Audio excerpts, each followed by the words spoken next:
Hi students, ಈ ವಿಡಿಯೋದಲ್ಲಿ ನಾವು ಜರ್ದೋಸಿ ಕಂಟಿನ್ಯೂಯಸ್ ಸ್ಟಿಚ್ ನೋಡ್ತಾ ಇದ್ದೀವಿ.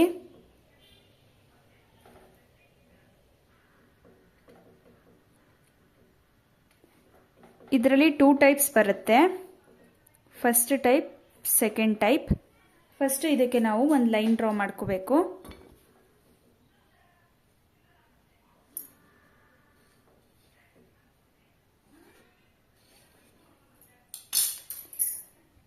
ನಾನು ಜರ್ದೋಸಿ ಮೆಷರ್ಮೆಂಟ್ ವಿಡಿಯೋದಲ್ಲಿ ತಿಳಿಸ್ಕೊಟ್ಟಿದ್ದೆ. ಸ್ಟಾರ್ಟಿಂಗು ನಮಗೆ 0.6 mm ಅಷ್ಟು ಮಿನಿಮಮ್ ನಾವು ಜರ್ದೋಸಿ ಸೈಜ್ನ ಕಟ್ ಮಾಡ್ಕೋಬೇಕು.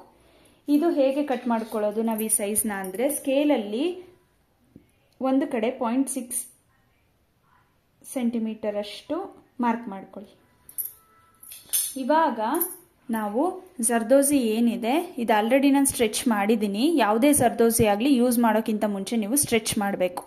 ನಾನು ಇದು ಆಲ್ರೆಡಿ ಸ್ಟ್ರೆಚ್ ಮಾಡಿದ್ದೀನಿ. ನೀವು ಸ್ಟ್ರೆಚ್ ಮಾಡಿಲ್ಲ ಅಂದರೆ ಜರ್ದೋಸಿನ ಸ್ಟ್ರೆಚ್ ಮಾಡಿ ಯೂಸ್ ಮಾಡಿ.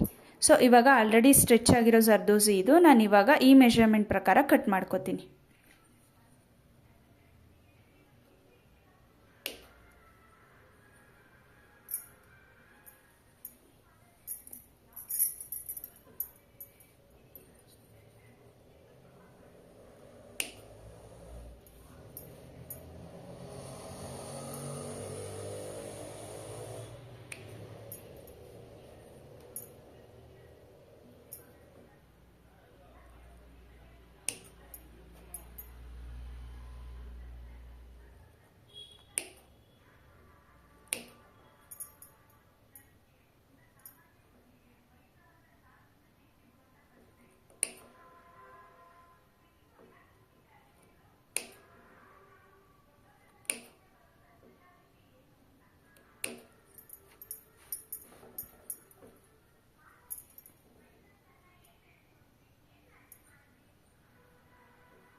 ಇದೇ ಥರ ನೀವು ಕಟ್ ಮಾಡ್ಕೋಬೇಕು.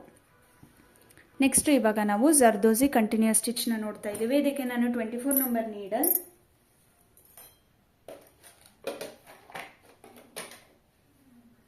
ಕಾಟನ್ ಥ್ರೆಡ್ ತಗೋತಾ ಇದ್ದೀನಿ.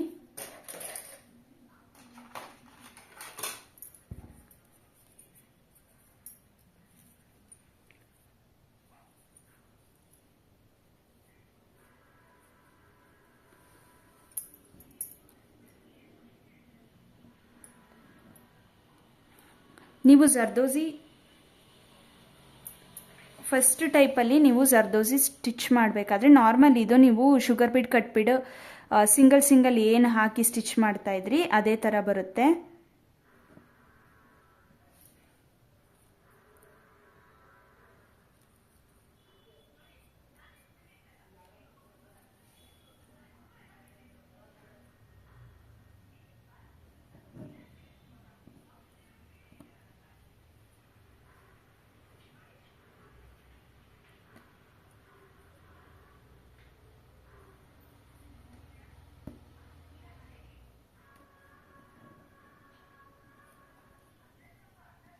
ಬ್ಯಾಕ್ ಲಾಕ್ ಮಾಡಿ ನಾನು ಥ್ರೆಡ್ನ ತಗೋತಾ ಇದ್ದೀನಿ.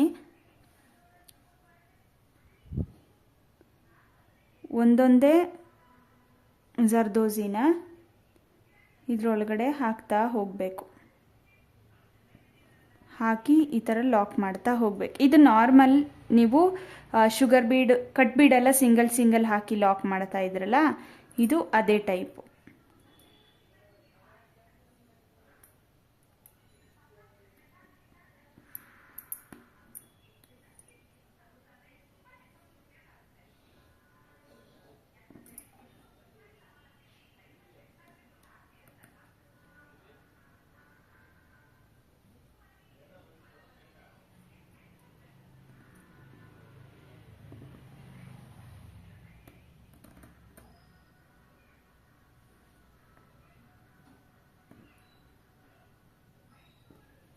ಸಿಂಗಲ್ ಈ ಥರ ಲಾಕ್ ಮಾಡಿ ತೆಗಿಬೇಕು.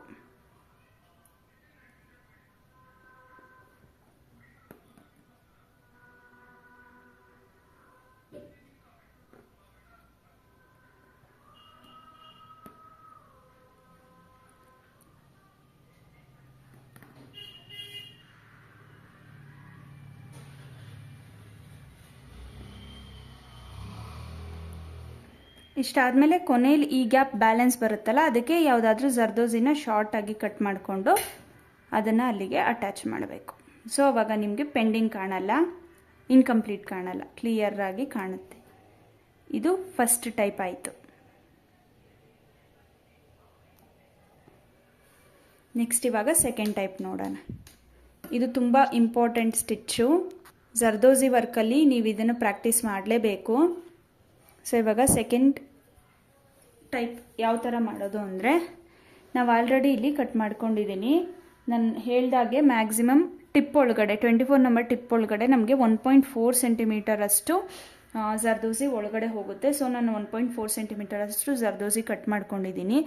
ನೀವು ಈ ಸ್ಟಿಚ್ನ ಪ್ರಾಕ್ಟೀಸ್ ಮಾಡೋಕ್ಕಿಂತ ಮುಂಚೆ ಕಾಟನ್ ಥ್ರೆಡ್ ಅಂದರೆ ಸೀವಿಂಗ್ ಥ್ರೆಡ್ ಏನಿದೆ, ನಾರ್ಮಲ್ ಸೀವಿಂಗ್ ಥ್ರೆಡ್, ಇದರಲ್ಲಿ ನೀವು ಚೈನ್ ಹಾಕಿ ಪ್ರಾಕ್ಟೀಸ್ ಮಾಡಬೇಕು. ನಾರ್ಮಲ್ ಚೈನ್ ಸ್ಟಿಚ್ನ ಹಾಕಿ ಪ್ರಾಕ್ಟೀಸ್ ಮಾಡಬೇಕು.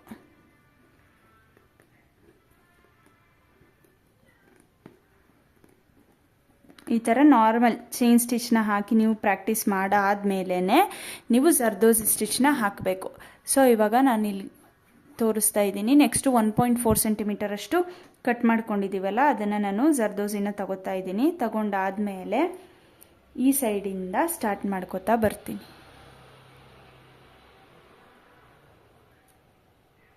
ನಾನು ಥ್ರೆಡ್ ಎಳ್ದಾದ್ಮೇಲೆ ಜರ್ದೋಸಿನ ಅದರೊಳಗಡೆ ಹಾಕಿ ಜರ್ದೋಸಿ ಒಳಗಡೆನೆ ಸ್ಟಿಚ್ ಮಾಡ್ತಾ ಇದ್ದೀನಿ.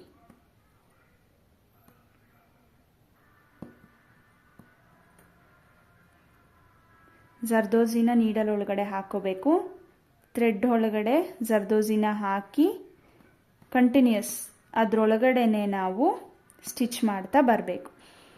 ಈ ಥರನೇ ಸ್ಟಿಚ್ ಏನಕ್ಕೆ ಪ್ರಾಕ್ಟೀಸ್ ಮಾಡಬೇಕಪ್ಪ ಅಂತ ಅಂದರೆ, ನಾವು ಜರ್ದೋಸಿಯಲ್ಲಿ ಯಾವತ್ತೂ ಸ್ಟ್ರೈಟ್ ಲೈನೇ ವರ್ಕ್ ಮಾಡಲ್ಲ, ಫ್ಲವರ್ ಡಿಸೈನ್ಸ್, ಬೇರೆ ಬೇರೆ ಡಿಸೈನ್ಸು ವರ್ಕ್ ಮಾಡ್ತಾ ಇರ್ತೀವಿ. ಆವಾಗ ನಮಗೆ ಶೇಪ್ ಬರಬೇಕು ಅಂತ ಅಂದರೆ ನಾವು ಇದೇ ಥರ ಜರ್ದೋಸಿ ಒಳಗಡೆನೆ ಸ್ಟಿಚ್ ಮಾಡಿ ತೆಗಿಯೋದನ್ನು ಪ್ರಾಕ್ಟೀಸ್ ಮಾಡಬೇಕು.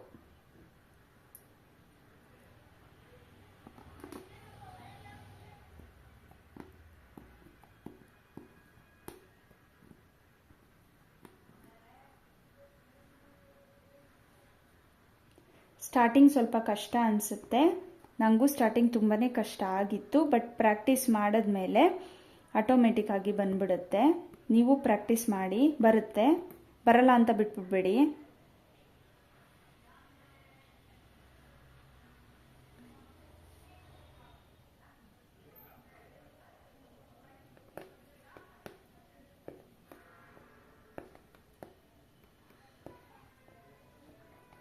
Finally end not.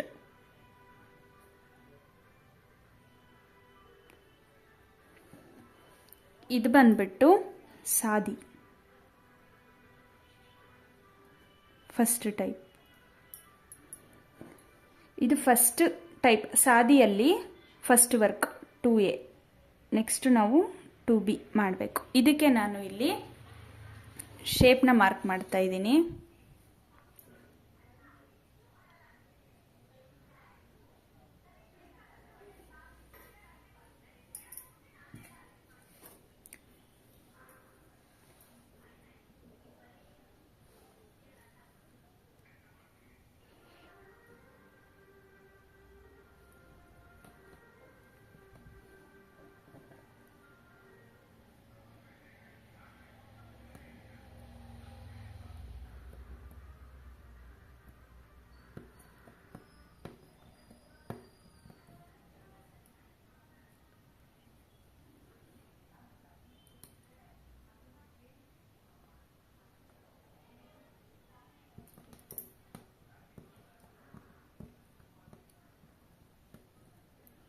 ಕಂಟಿನ್ಯೂಸ್ ಇದೇ ಥರ ಜರ್ದೋಸಿ ಒಳಗಡೆನೆ ಸ್ಟಿಚ್ ಮಾಡಿ ಶೇಪ್ನ ಮಾಡಬೇಕು.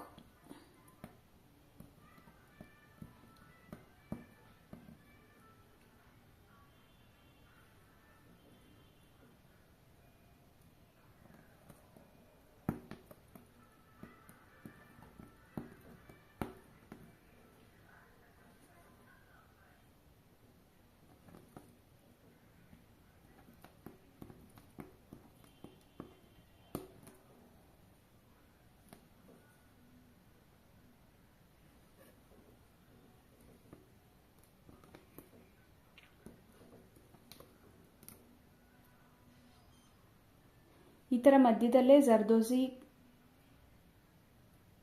ಥ್ರೆಡ್ ಒಳಗಡೆನೆ ಬಿಟ್ಟೋದ್ರೆ ಜಸ್ಟ್ ಅದನ್ನು ಎಲ್ಲಿ ಅಟ್ಯಾಚ್ ಮಾಡಿದ್ರಿ ಅಲ್ಲಿ ತನಕ ರಿಮೂವ್ ಮಾಡಿ ಸಾಕು. ಆವಾಗ ಚೈನ್ ಎಡ್ಜ್ ಅಲ್ಲೇ ಇರುತ್ತೆ. ಮತ್ತೆ ಇದನ್ನು ನೀಡಲ್ ಒಳಗಡೆ ಹಾಕ್ಕೊಂಡು ವರ್ಕ್ ಮಾಡಿ.